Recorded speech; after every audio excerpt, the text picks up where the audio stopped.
work hard, study hard, you will succeed.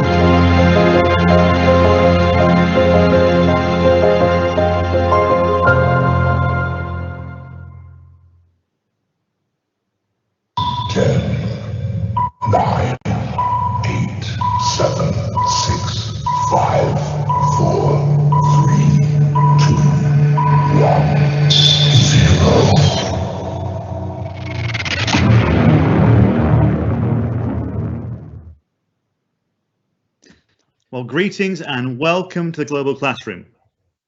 Today, you'll be joining millions of children from 193 countries around the world as we explore health and our body. I want to thank all of our partners, WHO, UNICEF, Smithsonian Science Education Centre, National Geographic Society, BMG, Penguin Random House, and NeoU for their support and guests. In this special episode, we want to also extend our great thanks to the Zachor Foundation as well, with Ben Lesser. My name is Jeff Shaw. I'm headmaster from Scarisbrick Hall School, where I'm coming to you live from the Oak Room at Scarisbrick Hall. I want to remind everyone watching today, you can also put your questions forward in the live Q&A section at the side of your screen, and also choose your own language in your settings for subtitles. Our body is incredible and unique. And we're always learning more things about it through medicine, advice, through the history books as well, and the ancient wisdoms. Today, we'll explore our health, our nutrition, overcoming challenges and adversity, and even especially how we breathe and the impact that has on our overall health and well-being. We're going to hear from experts, from authors, from doctors, and get ready to take part in some physical exercise and some stretching as well. We journey together around the world as we explore the wonder that is our human body. Let's get started. We're going to head straight across to National Geographic to Andrew Brennan to introduce our first guest. Andrew, I hope you've warmed up, lots of stretches today, exercises. We were dancing last time, I think, on the last episode, some great singing. Andrew, can you hear me first of all? Jeff, I can hear you. Can you hear me? I'm great. I'm definitely warmed up for this one. It's going to be a great episode. I know you've got an amazing guest lined up for us from National Geographic as well. So over to you, first of all. Well, we do have an amazing guest, but let me say, first of all, that I am not prepared for physical activity, nor am I dressed for it. So I might have to bow out. I have a doctor's note. But thank you, Jeff, and welcome back to everyone watching. As some of you might remember, my name is Andrew. I am a National Geographic explorer working to support young people across the planet who are overcoming challenges in their lives and solving problems facing their community. This work has led me to speak with hundreds of young people all over the world. I've spoken with folks who have met with presidents, changed laws, and even one teenager who saved an entire species of turtles. But through all these conversations, there's something that I've noticed. Almost every single young person who's out there changing the world has had to overcome a significant challenge in their life, usually one that's completely out of their control. What sets a leader apart is that they refuse to let these barriers define them, but rather see these challenges as an opportunity to prove what's possible. And that's exactly the way our guest Kartik approaches life. Kartik is blind. This means it's challenging for him to see in the way most people do. However, as an advocate and technologist who has not let his disability impede the pursuit of his personal and professional goals, Kartik has inspired and empowered dozens of others around the world with disabilities to be successful tech professionals as he has become. As the first blind student in India to pursue a science education in high school, Kartik has advocated to change the rules so that blind students across the country can pursue sciences in high school. So without further ado, let me introduce my friend Kartik Swani. Hi, Andrew. Thank you so much for that very kind introduction. Absolutely, Kartik. I am, have been inspired by you for, ever since I first met. And I have to ask, as a 24, barely 25-year-old, serving as an engineer at one of the world's largest tech companies in Microsoft, while simultaneously building an organization to support young people. You've done a lot, but I want to actually start from the beginning. Can you tell us a little bit about what it was like for you growing up and how you approached the fact that you saw a little bit differently than some of your classmates? Yeah, it was difficult, to be honest. And I think it all started with my parents having no idea of how to support me as a blind student, as a blind kid, with having no experience at all.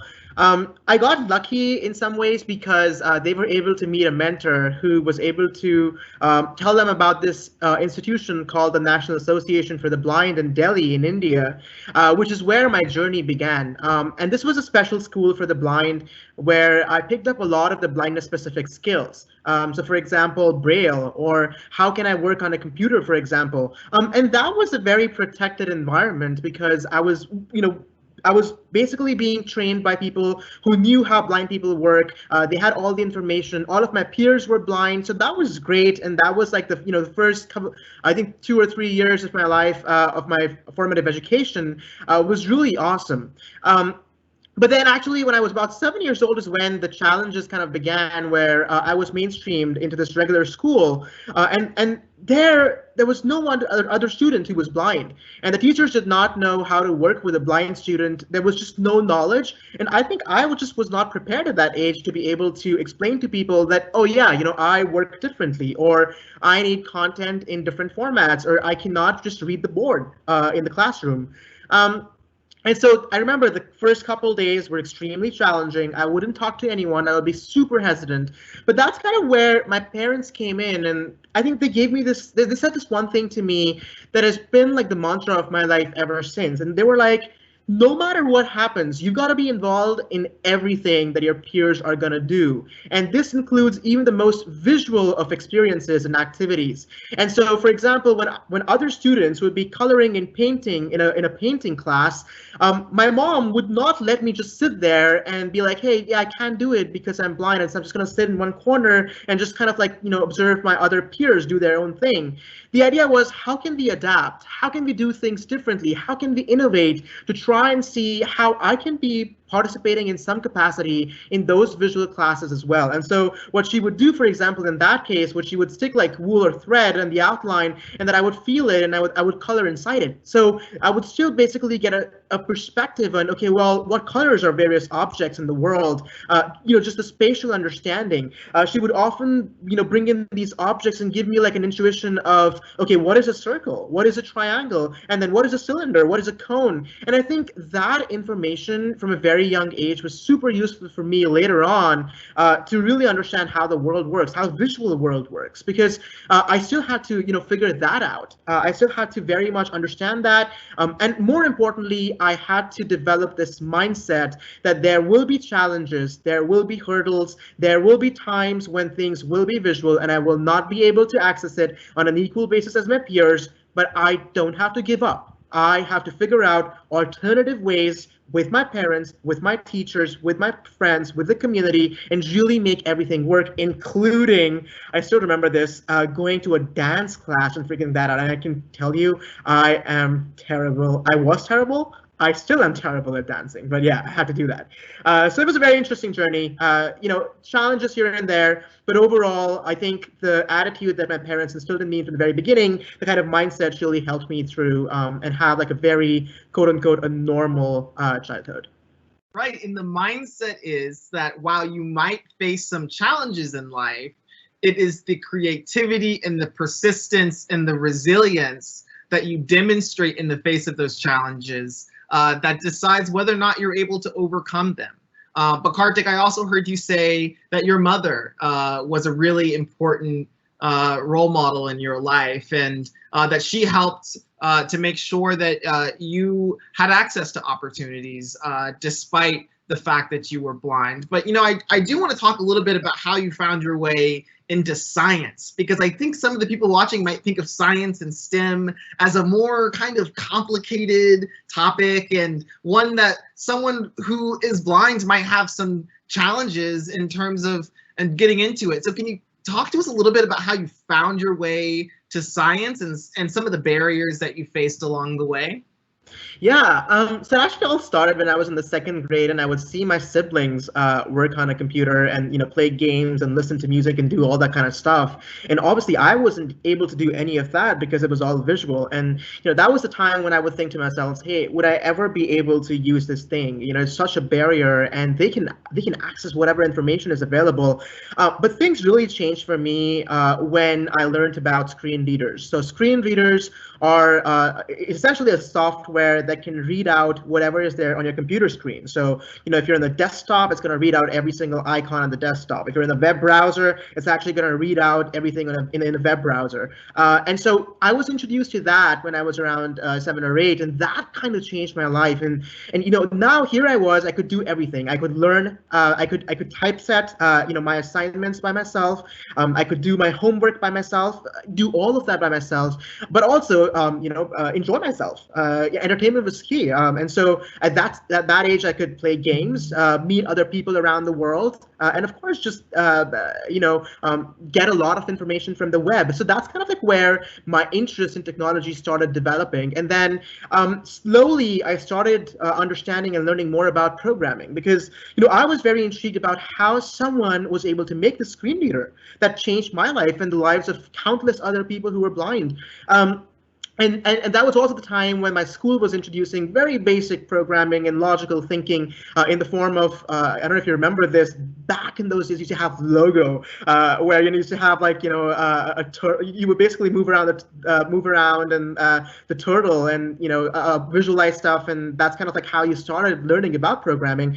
And that's kind of like how it all started for me as well. I started participating in computer quizzes, web development, and I would actually sometimes, even miss the classes that I didn't care about and go in a library and read more about things like ethical hacking and explore how technology works and stuff like that. So definitely by the time that I was 15 or so, I was pretty confident what I wanted to do for the rest of my life. And I knew that it had to be science, it had to be technology. But at that time, when I was in the 10th grade, I learned that the Central Board of Education in India at that time did not allow blind students to pursue sciences in the 11th and 12th grades. And that was a prerequisite for pursuing any computer science-based, tech-based engineering course in the country. And so here I was, very confident about my choice, having developed this interest in computer science for over the years, being told that I couldn't do it just because I was blind. And that was very difficult. Some of the closest mentors that I had told me, "Hey, you're smart, just go do law, do like civil services, do anything else but computer science." And I was like, that's what I don't want to do. My interest in computer science, just because I happen to be blind, why should I have to change what I'm interested in and study something that I'm not very passionate about? And so I decided to challenge the status quo at that time. It was very hard. I had to send in like a bunch of letters to the chairman of the board, had to do personal demonstrations.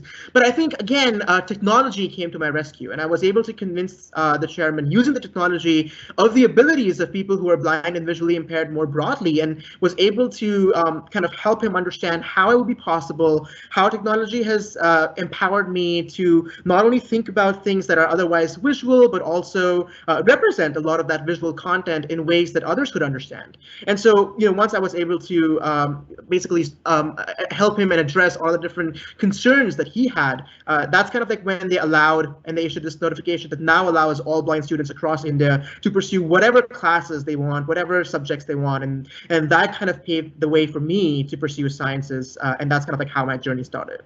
Karthik, I love that, and at risk of getting in trouble by Jeff, I just want to say, rules are meant to be broken. And a rule that says people who are blind can't do science, that sounds exactly like the kind of rule that should be broken. And I mean, you did it. I mean, you got a world-class education, you graduated from school, you're working at Microsoft. You've accomplished so much, and I think your story might be an inspiration to some of the young people who are watching, who might have similar visions for their own lives. So can you talk a little bit about the work that you're doing now to support other people who are blind or who have other disabilities to pursue careers in science? Yeah. So it all started when I came to the U.S. So unfortunately, the Indian tech schools, I wasn't able to get the permission to join them, to take their entrance exams. Kind of similar story as the story with the board. But I was fortunate to have mentors who advised me to explore international opportunities, and that's kind of like how I came to the U.S. One of the things that I realized here that I wasn't just comfortable with is, hey, okay, I was able to come here, but what about the others? What about the countless students who are blind in India who want to pursue STEM, and to help them is when I started a variety of initiatives and developed technologies to help them. One technology, for example, being converting, for example, a graph into sound so that they could visualize that. But again, the core idea was, how can I run a small mentorship program to start off with, where I could share my experiences, being here in the U.S. and the kinds of technologies and strategies and adaptations and innovations that exist here that could be used in India as well to make it easier for those students to pursue STEM. So it basically started out with that, with just kind of like small mentorship programs consisting of 15, 20 students. And so, by the way, a lot of those students actually then ended up graduating from those tech schools in India. I think that around 20 of them have graduated over the years after me, after we were able to change the mindset of that school. But most recently, I've been able to expand on this, and I run an organization called iSTEM, where our goal is to empower students and professionals with disabilities, particularly those who are interested in STEM or tech-based careers, through technology, community, and support services. And so what we do is we use state-of-the-art artificial intelligence to basically develop technology that can reduce the barriers that exist even today to try and make it more approachable, to try and make STEM more approachable for these students, to provide them the resources, with the ultimate goal of making sure that we can, really move towards a more equitable world where everyone can pursue the classes that they want to take. Everyone can pursue the careers that they want to do. And so, we develop this technology, we organize hackathons, technical training programs, mentorships, internships, webinars, basically a lot of community activities to get everyone involved, to provide them the mentorship that they need, and ultimately to provide them the resources that they need to be successful in whatever they want to do. So that's kind of like what I've been trying to do. So far, I think we've worked with around 1,200 students around the world, and just are so excited to expand that even more and reach out to more and more people around the world and get them a part of our community. And Karthik, what you embody is that leadership is not about what an individual does for themselves, but what an individual does to support and mobilize their community. And you really have committed yourself to doing that in a way that is inspirational. We're running low on time. I know Jeff is getting mad at me, but I did just want to provide an opportunity for you to share any last pieces of advice that you have for some of the young people watching, especially those who might also be different or have a disability and are concerned. Yeah, I think there are three main things that I want to quickly talk about. One of them is for everyone to be just open, and I think open to diversity, open to different experiences, challenge the stereotypes that you might have, and I think it's important to do that from a very young age. And so when you meet someone who might have a disability or who might be different than you in any way, I think take that as a learning opportunity, especially for children and for youth. I think that's really important, and that's the only way that we can develop for everyone. That I think is so important today, that we all need to just develop for everyone. We need to make sure that we're accounting for everyone. The second thing is, don't be afraid of challenges. Challenges are probably the best sources of innovation in my view. The only reason I was able to innovate and develop software to help other people and develop my skills, even as a technologist today, for my day job, is because I innovated under very difficult constraints. I had to figure out how to visualize a graph when I did not have any resource in the world. And so don't be afraid of them. Use challenges as a way to innovate, as a way to really try and figure out what can be done. And I think that is what's going to make you even more creative. And the last thing that I wanted to talk about is sometimes things just will not go the way you plan, but that's okay, because oftentimes I think those are the opportunities that really give a direction to your life, really give your life a vision, which is what happened for me. I couldn't get into the Indian tech schools, and then the challenges that I face as a student with a disability back home are the challenges that inspire me every single day at my job to really go and innovate and make sure that no other student with disability around the world has to face the same challenges that I once did. And so that kind of, for example, has given a meaning to my life. And so don't be despaired. Don't get afraid if things don't work out. Again, use it as a way to innovate, and know that there will be something that you can do given those challenges that will give your life a meaning, a direction, and take that and move forward and progress. That is kind of what my message would be. Stay positive, look to the future, and be confident in yourself. Thank you, Karthik, so much for joining us today and for sharing your story. Your story of overcoming some of the physical challenges that you faced is inspiring, but I just want to point out, not unique. Every day, thousands of young people, and maybe even some who are watching, overcome significant challenges in their pursuit of safety and happiness. And I want everyone watching who might be along those lines to know that they're heroes, each in your own right. So thank you very much. And Jeff, I will pass it back off to you. Thank you very much for that, Andrew, Karthik. I thought it was quite inspiring, actually. And I would never tell you if Andrew's running late. Don't worry about that, of course. And the rule breaking, well, we'll see how that goes on that side of it. But I think the drive behind the message there was quite inspiring, because there are barriers there that we come across. And I felt when Karthik was talking, the energy, the drive, the intensity, that passion to make it mean something, to make a difference, and to drive on. And I think the message you shared there is so powerful, and actually will address people in different ways.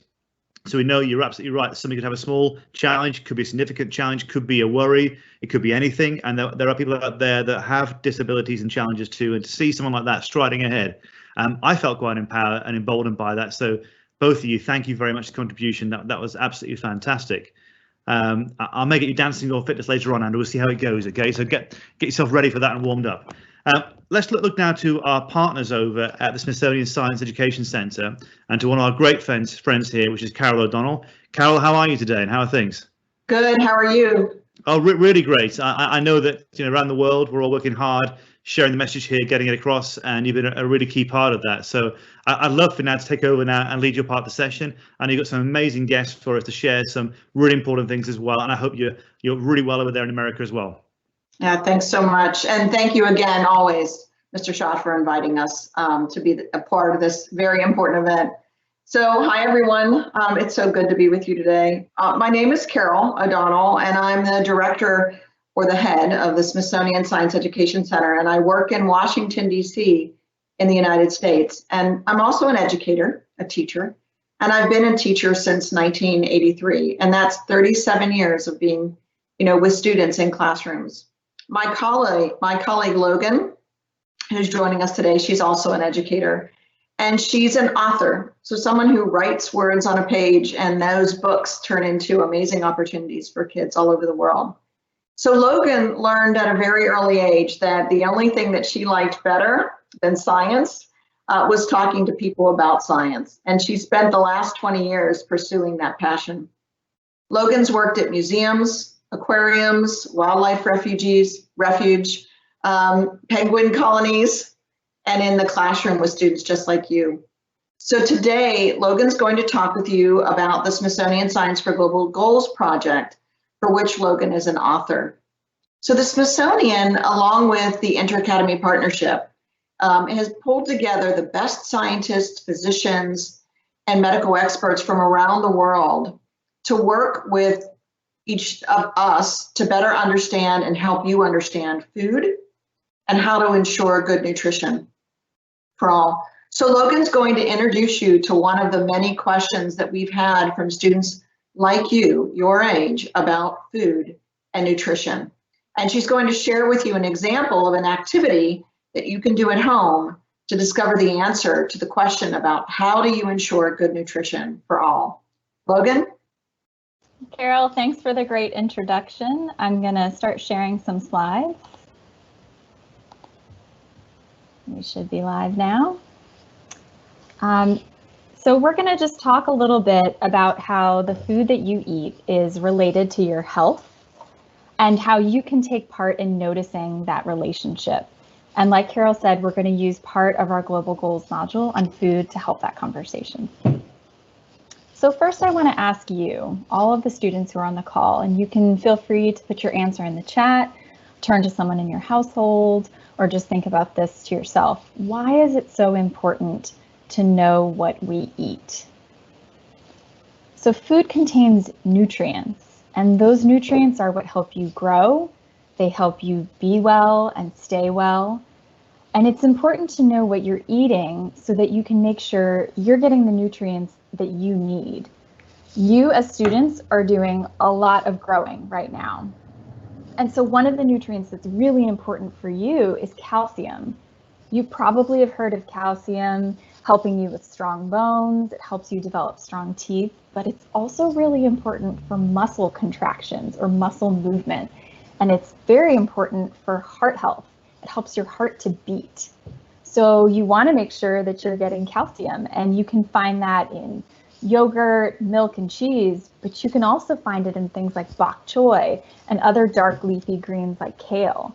So it's really important to know the nutrients that you need and where you could find them.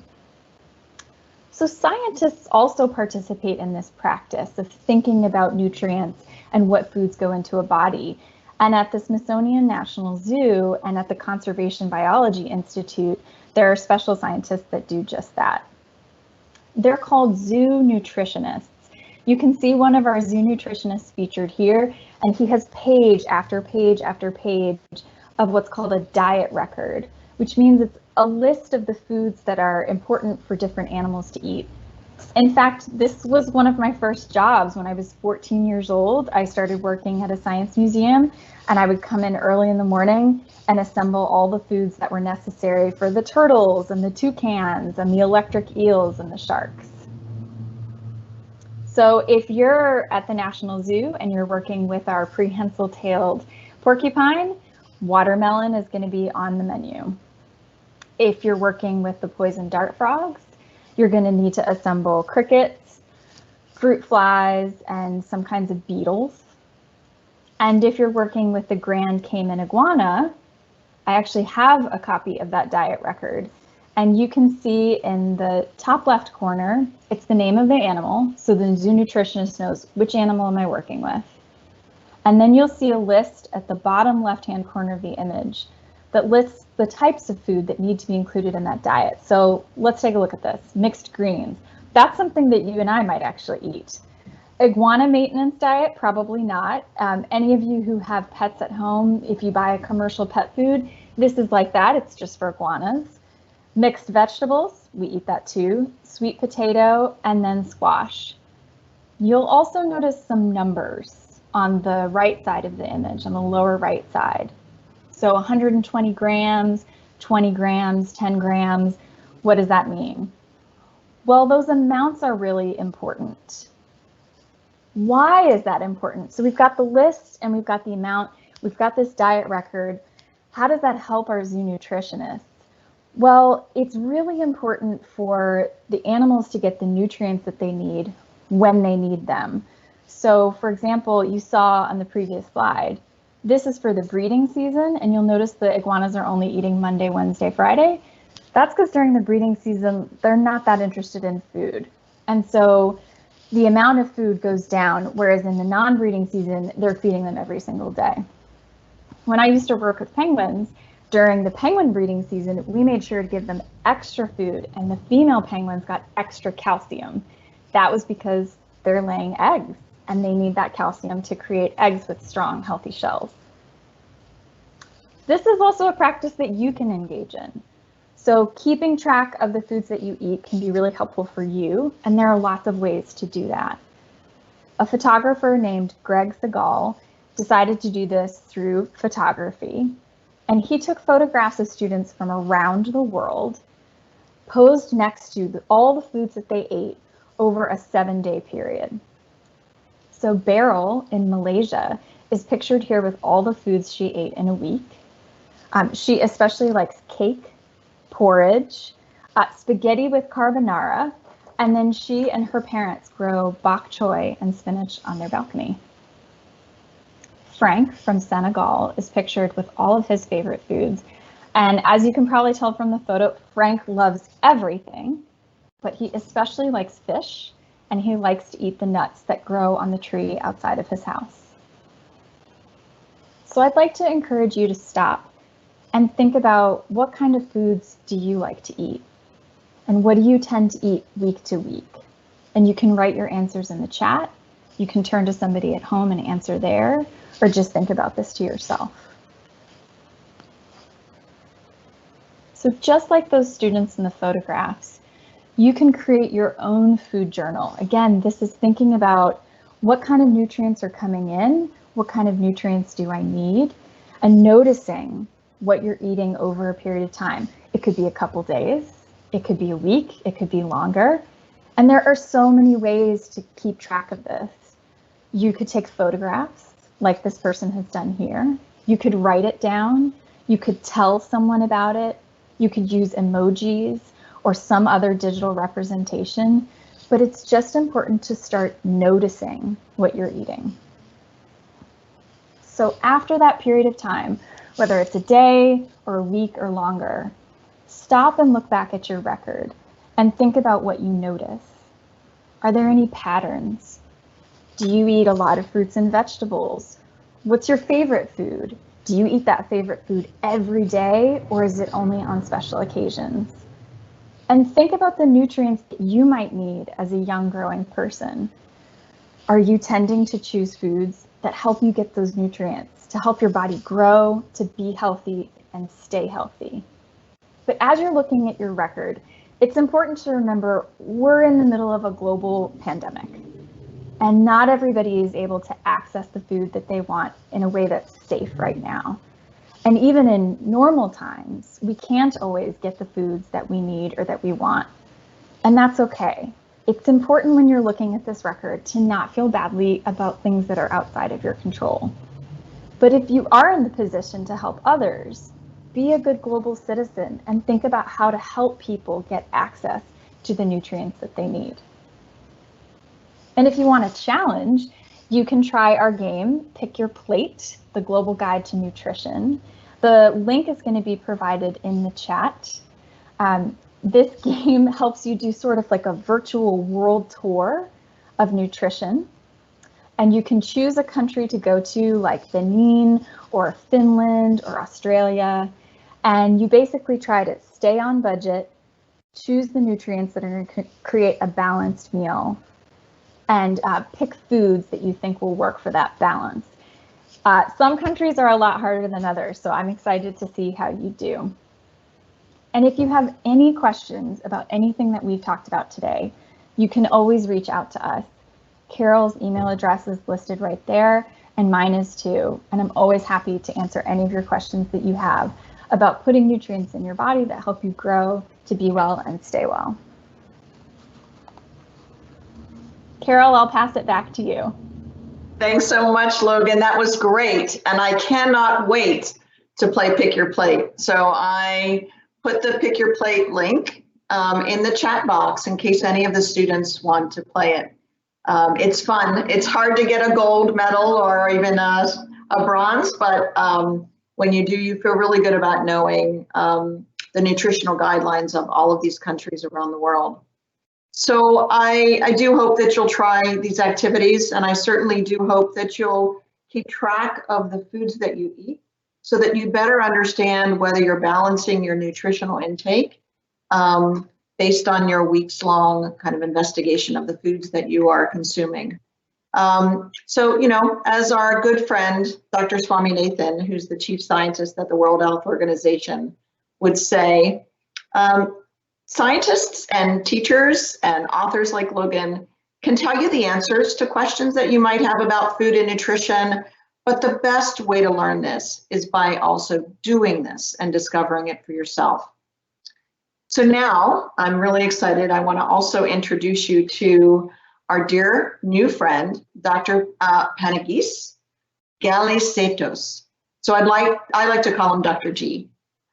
So Dr. Galisetos is a medical doctor and a medical health specialist. He's also an assistant professor, so he is also a teacher at the Johns Hopkins School of Medicine in Baltimore, Maryland, which is in the United States. He founded something that we are so appreciative of. It's called Medicine for the Greater Good. And it's a novel medical initiative that's impacting over 10,000 people who live in Baltimore City. And it's looking at their health and their wellness, while at the same time trying to create physician citizens. He also directs the Tobacco Treatment Clinic at Johns Hopkins and has published over 40 research articles with a focus on health equity, community engagement, and the impact of health outcomes.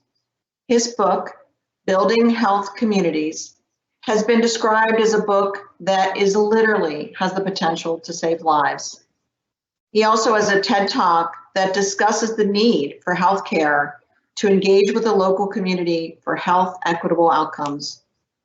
During the pandemic, which we're all experiencing, Dr. Galisetos and colleagues coordinated community engagement to ensure that all populations are able to access COVID-19 updates and resources in an effort to assure compliance with public health requests, whether it's wearing a mask, physically distancing. He cares deeply about helping to protect you and others from COVID-19. Welcome, Dr. G. Thank you so much. Just a confirmation that you guys can all hear me. Is that correct? Sounds great, guys. Fantastic. Thank you. I always, in this complex world of muting and unmuting, I always like to make sure that I'm unmute. And when I was given this opportunity to join you all, to be invited into your own communities, wherever you may be in this world, I thought about long and hard how to best introduce myself and to continue motivating you all to be the next global citizens to really change this world. And so I'm going to just talk about what I know best, which is myself, but to recognize that whenever you get asked what you want to be when you grow up, you don't have to look too hard. You have to look at your own personal story, your own personal narrative, and how that's influenced you to become the person you are today.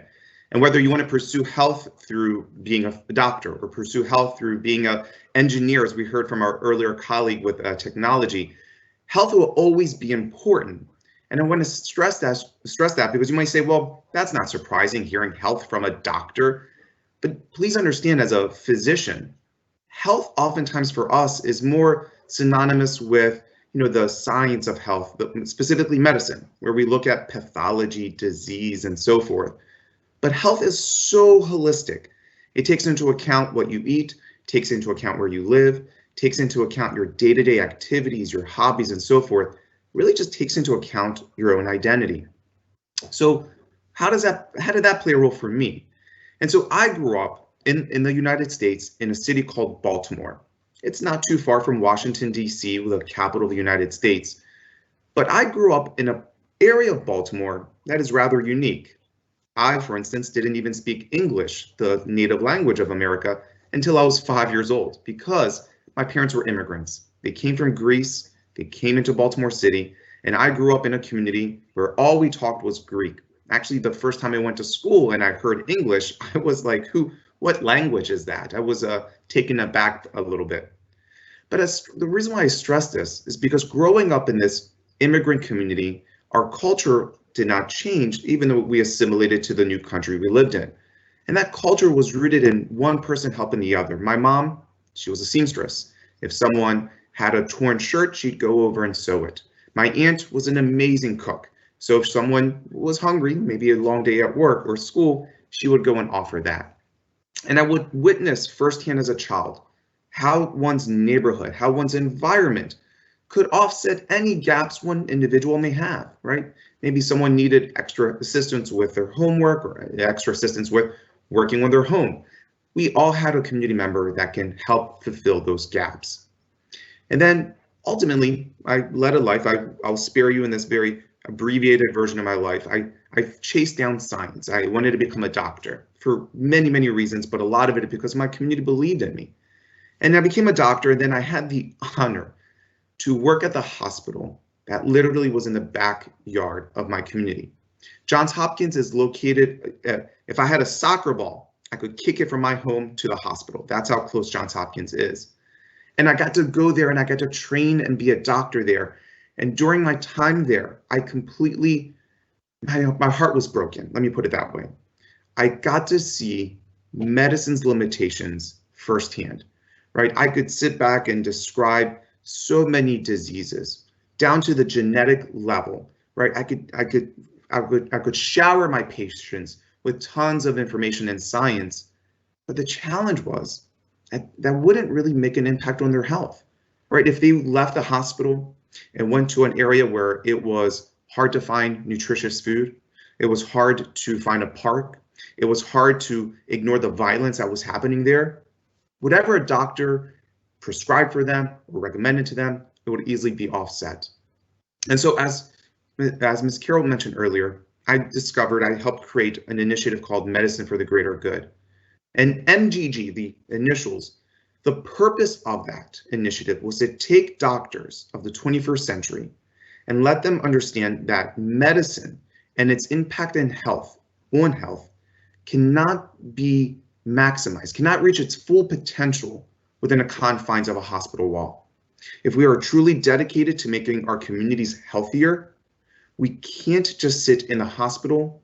We have to go outside of it. We have to go into someone's community. We have to maybe not walk in their shoes, but walk next to them and enjoy that understanding of what it means to live in their neighborhood and in their community. And only then can we help create equitable plans that the patients can learn in order to best promote health for themselves. And I say this because to me, that didn't seem like a revolutionary idea, even though others have said that. To me, it just meant going back to my roots, understanding where I grew up, understanding how community, how your neighborhood can always help fulfill whatever gaps an individual has. We are so much stronger together than we are individually.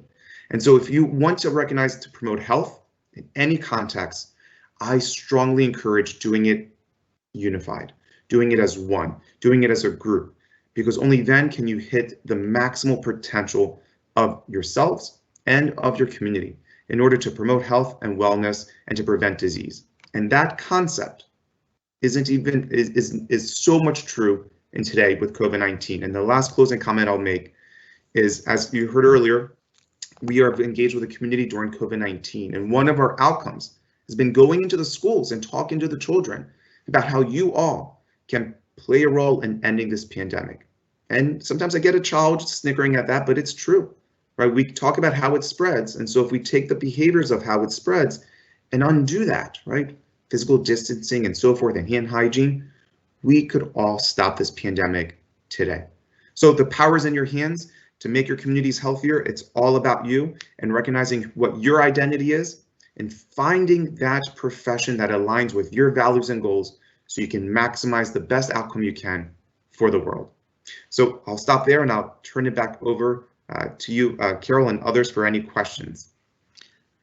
Wow, I think I've got to say that Dr. G, Dr. Galiasetos, that was really inspiring, okay? So what I liked on that side of it, and before we get to the question side of it, you talked about one point about being in the community, getting a feel for it, being there. And I think it's so true because sometimes in this world, we look sometimes from a telescope far away at a situation, and we look at our ideas, our calculations, our spreadsheets, and we make decisions that are not about the community we're living in, not feeling how it works as well. So I think that was quite interesting and quite transformative in terms of the way of seeing things. And sometimes we are too distant, we don't understand how it is on the ground, how that community works and how to get in there. And I think the idea of doctors on the ground there seeing what's happening a stone's throw from your house was truly inspiring as well. Now, having a doctor here ready for us, and we're going to put some questions to you about some health questions to see how they go. We're going to go around the world. So, and I think that our first question coming in is from Uganda and from Catherine in Uganda. Let's see there. Tedros. My name is Catherine Namara from Uganda.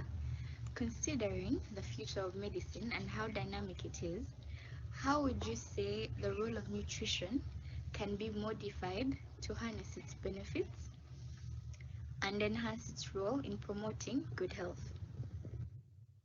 Oh, that's a fantastic question of how nutrition can play a role in promoting health. So the simple and maybe to some extent obvious answer is that good nutrition 100% can help us achieve the equity that we all deserve in regards to our own health. We saw those pictures earlier from the Smithsonian of these young children eating what, my first glance of it, yes, diverse diets, but a well-balanced diet. And in my line of work, we often emphasize how so much of the vitamins and minerals people take in are immediately used by the body's immune system, for instance, right? Like all the vitamins you take in, all the minerals, your immune system takes them on and gets energized from it. So meaning if you do get an infection, you'll be able to combat it so much more effectively. Yes, you may still get a fever or a hiccup here and there, but I promise you, you won't be suffering dire consequences. So nutrition is pivotal. And I say this because in 2020, right, the pandemics that existed before COVID-19 were pandemics of diseases that we call non-communicable, meaning I can't pass it on to you. These are diseases like diabetes or high blood pressure. Those are very common, and we strongly have recognized that they are linked to not just your community, not just your neighborhood status, but also the foods you take in. And so nutrition, a well-balanced meal, can help prevent the prior pandemics that we had in this world, such as diabetes and high blood pressure. And not only that, they can help you achieve your best, right? From cognition, right, to the way you think, and to the way you promote your own health and so forth.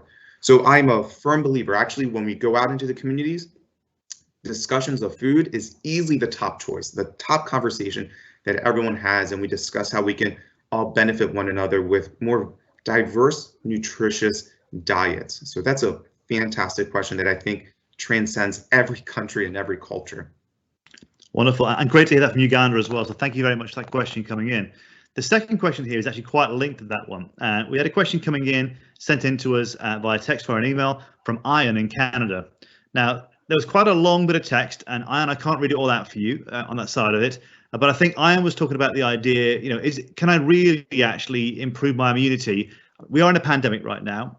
We are facing challenges globally, and we know it's not going away immediately. I know that we are working on the vaccine program as well, but it's not going away immediately. And Ian was asking, really, can I really eat myself towards a better immune system? So does it really work just by having certain things? And he raised some questions about there are certain drinks out there that claim to give you immunity or better. So what's the facts behind this? What can I do to really improve that immune system? No, so that's a great question, by the way, an amazing question. And sometimes with these questions, we always look at maybe the flip side to that. So what if you were malnourished? Would you do well? When we knew people with malnutrition do worse if they get an infection such as COVID-19. So the flip to that would be, well, if I have a stable nutrition, would I be okay? And so the answer is yes, but still recognize that there's so many other variables at play.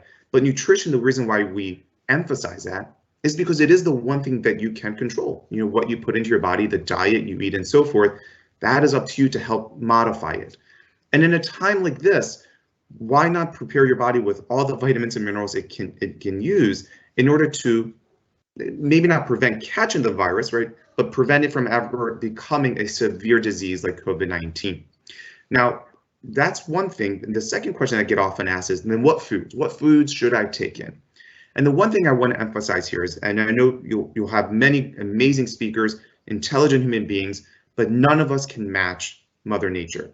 The way she has prepared foods, from spinach to the green leaves and so forth, that by far is the best way to take in foods. And I say this because I'm a humble scientist, and the complexity of how vitamins and minerals come into our bodies through the leaves we eat or the foods we take in, we can never match that or replicate it with vitamins and mineral supplements and so forth. I'm not dismissive of them. I think they're fine, but I would try to eat as much natural food as you can, foods that would put a smile on any mother's face. So yes, can you boost your immune system through food? You can. Will that help you with COVID-19? It potentially can. 100% it potentially can. Really important question that to answer. Thank you very much for behind that side of it. So go natural, go for the foods that your mum would like. Keep it green, keep it fresh, avoid all that processed stuff. And I Right. think that's an important message, and that can really support us in the pandemic by keeping ourselves healthy. Thank you. We're going to head out now to a beautiful place now in Bermuda, and we've got a question for you. This is an interesting question. I think it's possibly a hard question. So let's see if we can get across to Bermuda and see what they're trying to say to you.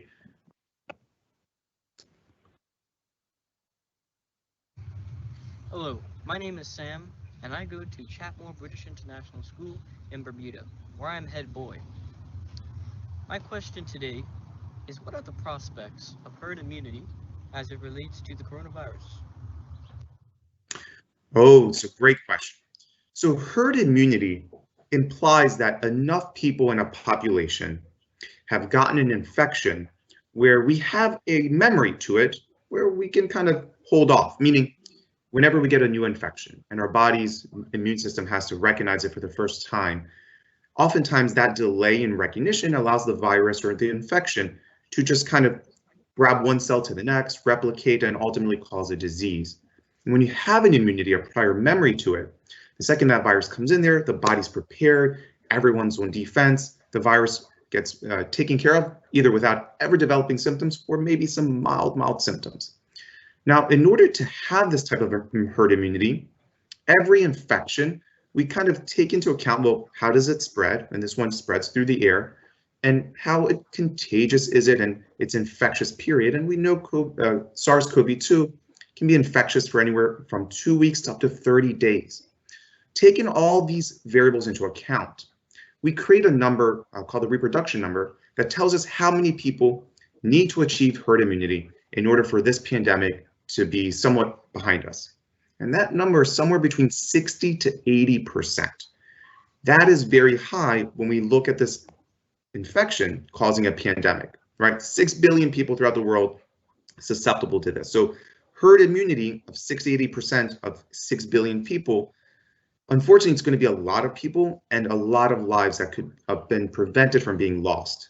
So that's why, to some extent, pursuing herd immunity, we know it's especially with a virus that has a mortality rate about 3 to 5% and a morbidity rate, meaning causing rather severe illness in 1 out of 6, is not the approach we should take when we have the ability to have science help us.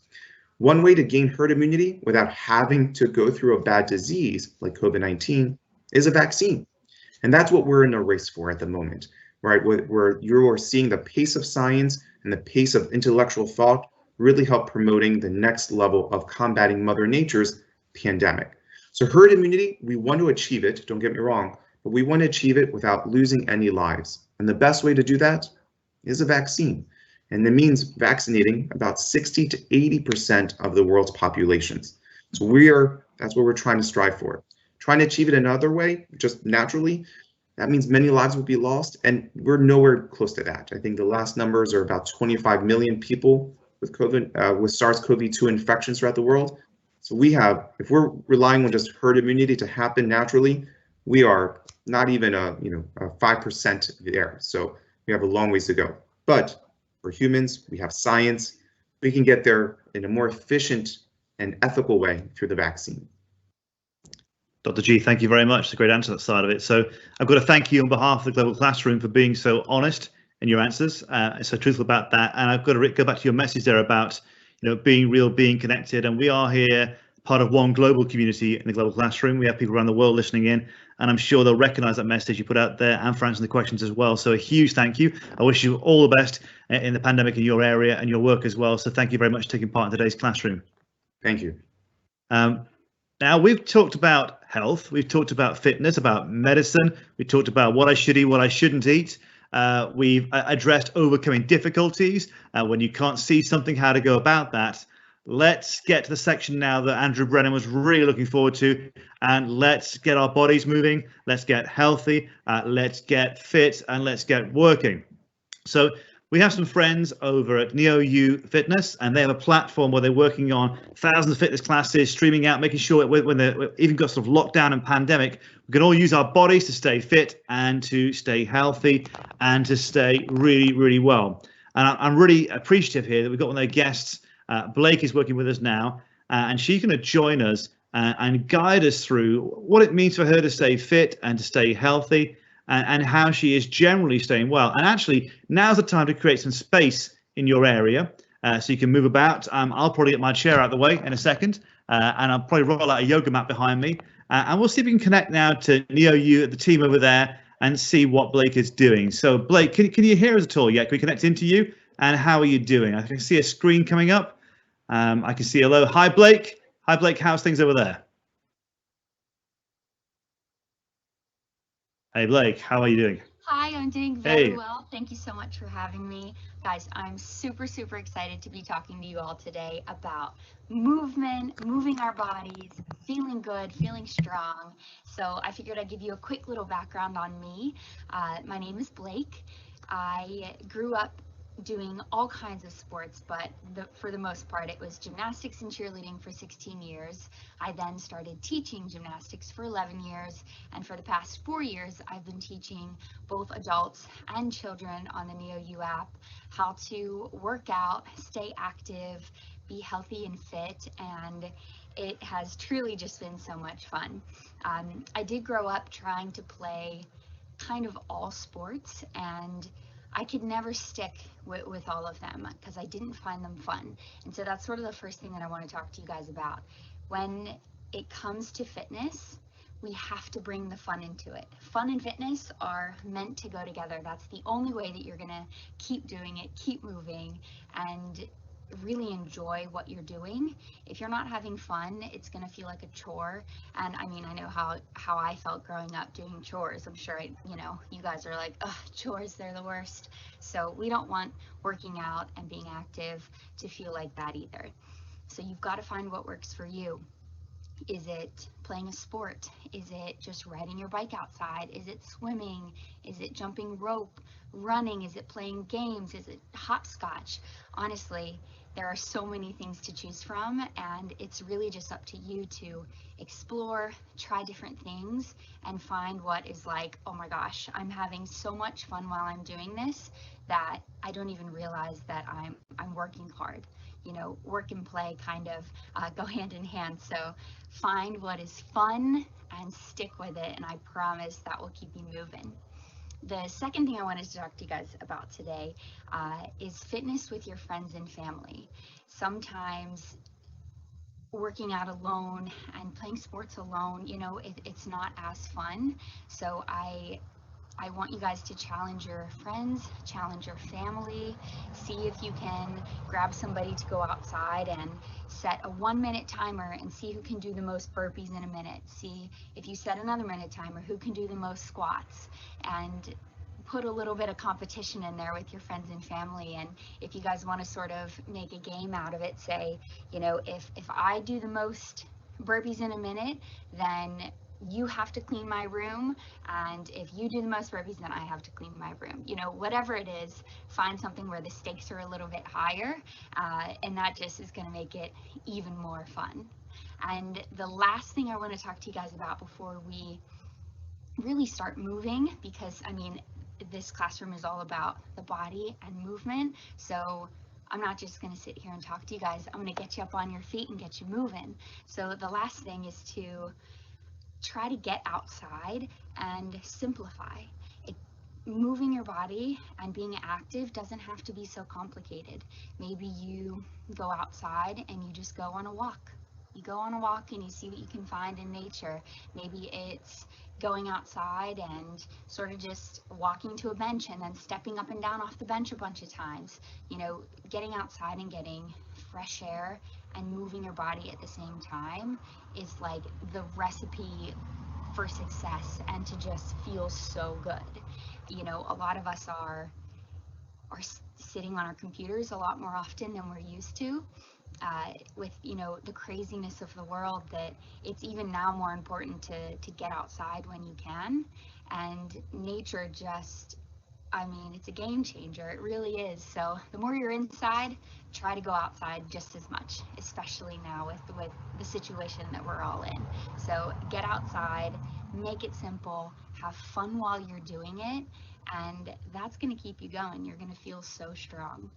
So I am gonna get you moving like I said. So we're just gonna do some simple mobility, moving our bodies. It's gonna feel great, especially if you're sitting down a lot. So all you need is yourself and some space around you. I'm gonna move my camera so that you guys can see me. And then we're gonna get right into it. So let's go ahead, find yourselves some nice big space out in front of you. We're gonna reach down for our toes, leaving our hips up super high in the air. And we're gonna walk our hands out into the top of a push-up position, squeeze your booty, and then you're gonna walk those hands back in and stand up nice and tall. We can call this like we walk the dog, even though we're walking ourselves.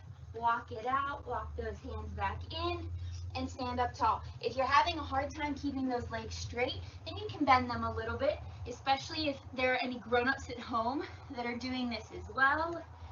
As we get older, we tend to lose a little bit of flexibility. So it's even more important to challenge your grown-ups to do this with you. They'll feel better for it. We're gonna go for just one more, and this time we're gonna stop in that top of a push-up position, and I want you to step your left foot forward to the outside of your left hand for a nice tall lunge. From there, can you lower your back knee to touch the ground and feel that nice big stretch in your hips? Can you lift your knee back up and straighten out that back leg? And then from there, we're gonna reach our left hand, so same side of that foot that just stepped forward, and we're gonna reach it up to the sky. You can wave to the clouds or the sun, whatever's above you. Maybe it's just the ceiling. And then go ahead and bring that hand back down. And we're going to switch sides. So step that left foot back, step the right foot forward. And we're going to touch the back knee to the ground, same as we did before, just for a moment. And then lift that knee back up. Go ahead and reach the right arm up to the ceiling. You can wave it. And bring that hand back down. Let's go ahead and step the right foot back behind us. And this time, instead of walking back, we're gonna lower our hips down to the ground, untuck your toes, and we're gonna be in a nice seal stretch. If you've ever been to the beach and seen what a seal looks like, they sit just like this. And you feel that nice big stretch in your back. You can look up to the ceiling or the sky. And then we're gonna go ahead and sit back onto the heels of our feet. Stretch our arms all the way forward. Big, big stretch. And let's go ahead and walk our hands forward just a few steps. And I'm gonna challenge you guys to see if you can get your chest to touch the ground. I bet you kids at home are able to do it, and grown-ups, I don't know. We'll see. Lower down. This is a really good one for all of us that are doing our virtual learning right now. Again, sitting on the computer, this one opens up our back and our chest. Feels so good. And then go ahead and walk those hands back so that you're sitting all the way back onto those heels again. Take one big breath, fill up your belly. And then go ahead and lift the hips back up. Let's come into a tabletop position. It's like a baby about to crawl. And from there, we're gonna circle our knee. So we're gonna bring one knee up and around and just make a big, big circle. It doesn't matter what direction you go in because we are gonna do both. But how straight can you keep your arms? Go ahead and change direction. Let's see how big of a circle you can go in the other way. And then go ahead and switch sides. So we're going to circle the other knee with super strong arms. We're going to keep that belly pulled in tight. So right now what we're doing is we're working out our joints. We're working on our hip joint right now. Go ahead and change direction. So a lot of the times when we go on a run or a walk, we're working on our heart and our lungs. When we do work like this, we're working on the joints that support our body and our muscles, and it feels so good. So go ahead and come back into that neutral position, And the last few ones, go ahead and tuck your chin to your chest, round your back, make a nice cat position, like a scared cat.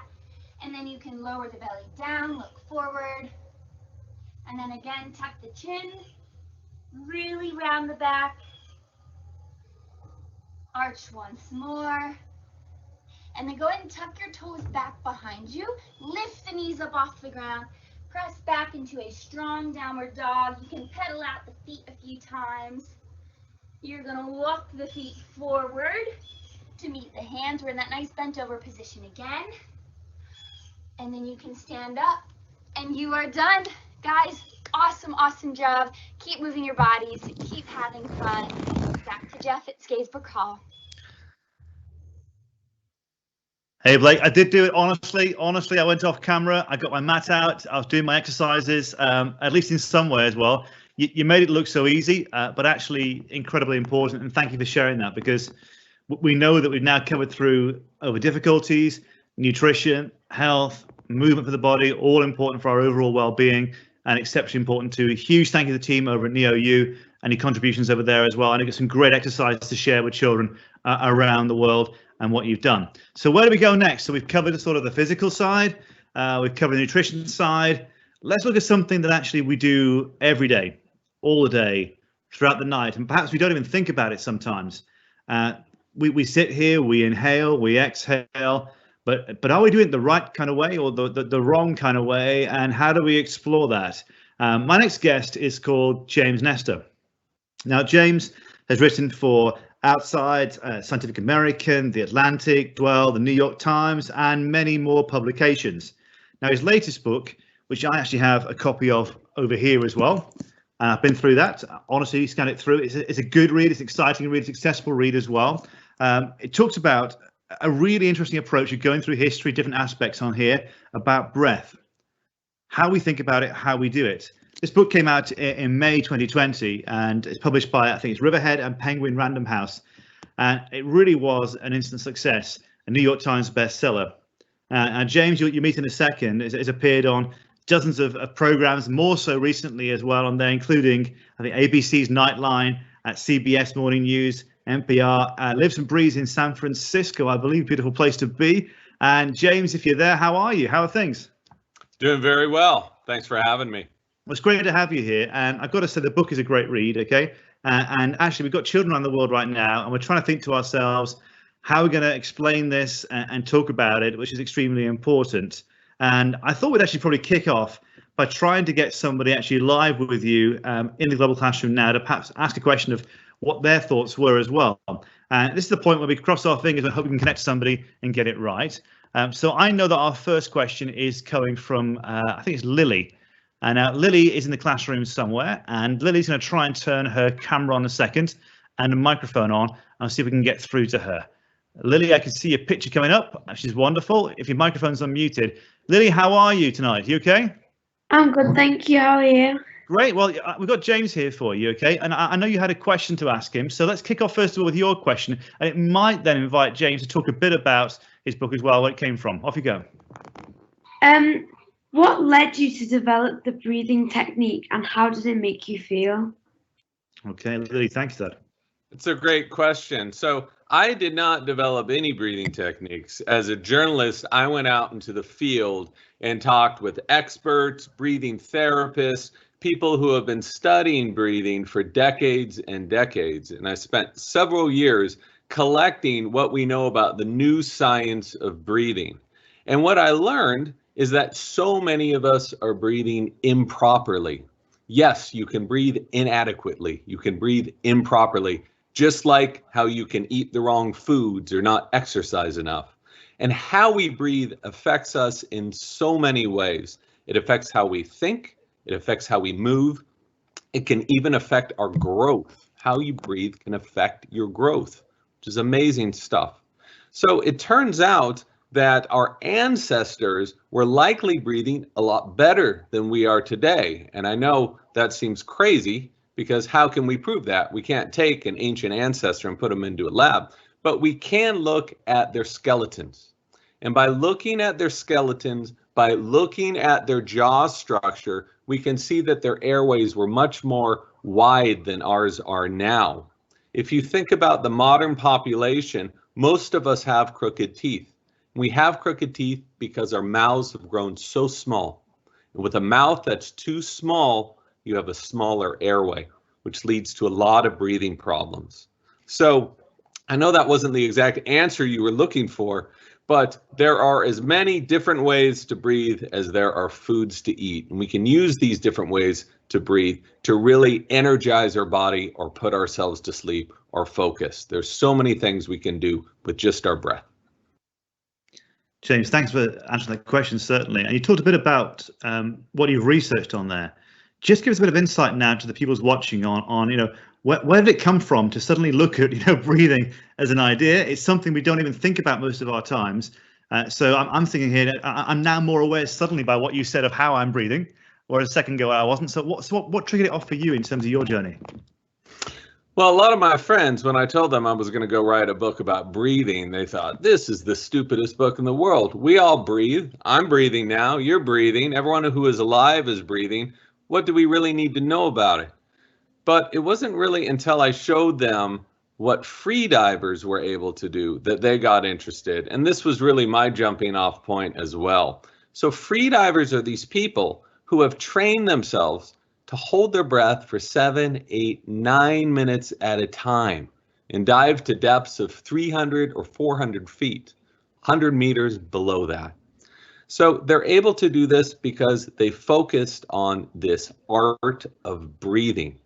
And what they told me was that to focus on your breathing not only allows you to dive very deep for very long in the ocean, far deeper than any scientist thought possible, but we can also use our breathing to heal ourselves, to heat ourselves up when we're cold, and to do so many other things to really improve our immune health throughout the day. And this is something a lot of people aren't talking about, even though scientists have been studying this for decades and decades. So obviously, I'm thinking to myself right now, I know sometimes I probably breathe through my mouth. And after reading your book, I'm now a bit concerned by that. And I know that can lead to sort of snoring, sleep apnea, and the dangerous side of it as well. So looking back in terms of the ancient wisdom you looked at there, I know that things like yoga and breathing sessions techniques, we all know these things are good for you. So how did you find that connection between the breathing and the breath and the historical aspects behind it? So every major culture had studied and appreciated breathing as an essential part of health. If you look at ancient Hindu texts, they're talking all about breathing. Yoga was never about movement. So the first yoga was about sitting, striking a pose, and breathing. So all of these movements came in the last 100 years. So the original yoga is 3,000, 4,000 years old. It's all about breathing. Same thing with ancient Chinese. They used breathing, they studied breathing, they wrote 7 books on breathing. And these books are thousands of years old. So what they all seem to be saying, and what science is showing us now, is that nasal breathing is essential to health. You should not be breathing out of the mouth. And here is why.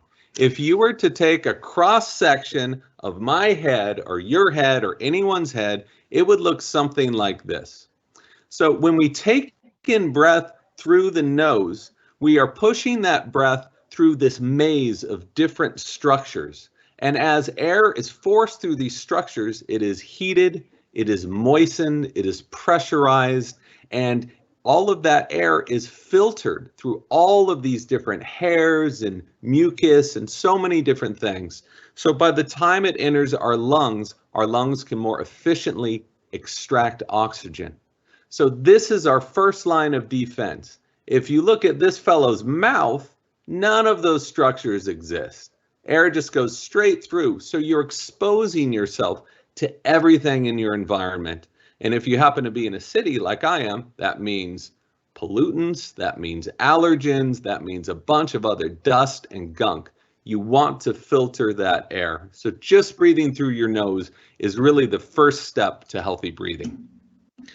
So how have we got it so wrong over time? We try and think we're an evolving society. We're a society that's progressive. We think that physically we're getting better at what we're doing. So where do we go so wrong with this sort of process then?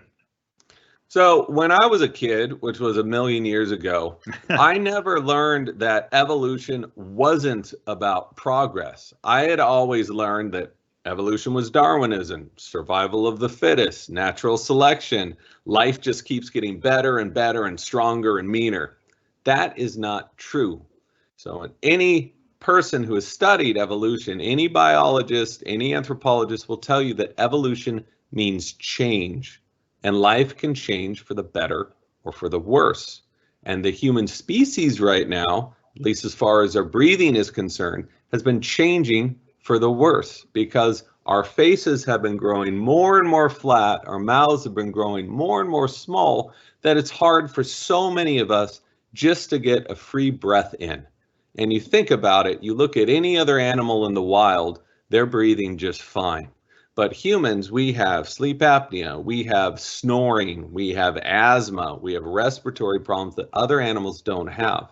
And if you look at the skeletal record, there's a very good chance our ancestors did not have these problems either because they had these huge nasal apertures. Those are the two holes that connect our noses to our throats.